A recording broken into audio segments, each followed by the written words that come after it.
Good afternoon, I'm Thomas McGill. We start with a look at the fall in London's fertility rate. That's the number of new births taking place in the capital every year. Now, London Assembly's Economy, Culture and Skills Committee is warning that without urgent action, it could impact London's economy.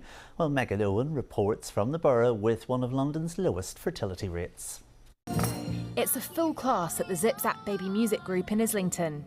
But this lively scene doesn't tell the whole story. Across the borough, fewer babies are being born than almost anywhere else in London.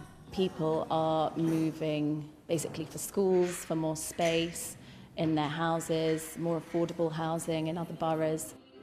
Tiffany had her first baby this year, but is now moving back to Luxembourg with her family after realising having a second one would be too expensive in London.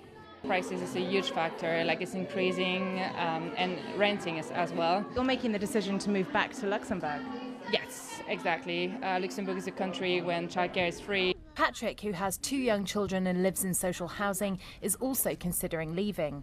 We live in a one-bedroom as well, 2 kids, so our living room becomes our bedroom, our one bed becomes the kids' room, and you know, it's one of those things where you just have to juggle and make use of the space. At 0.99, Islington has the lowest fertility rate in the capital, apart from the City of London.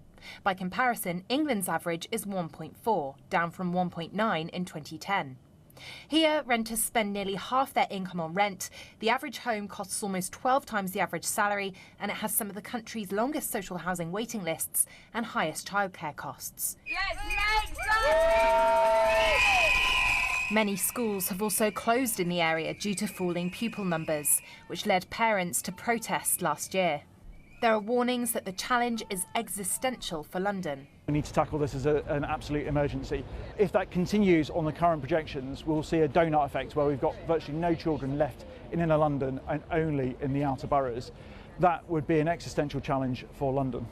The London Assembly has urged the Mayor and the government to help ensure that children are growing up in every London postcode by building more homes and creating more play and recreational spaces.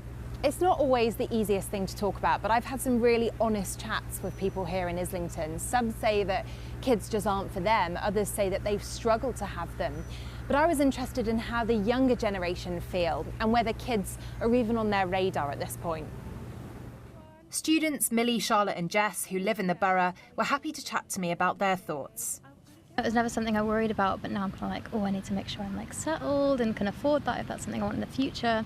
Obviously that's very stressful at the moment with cost of living and the way the job market is. And then within that environment, it's like, well, do I want to bring someone else into that if I can't actually support myself at this point? The Mayor says he's tackling these pressures by increasing affordable housing, funding free school meals and supporting public services.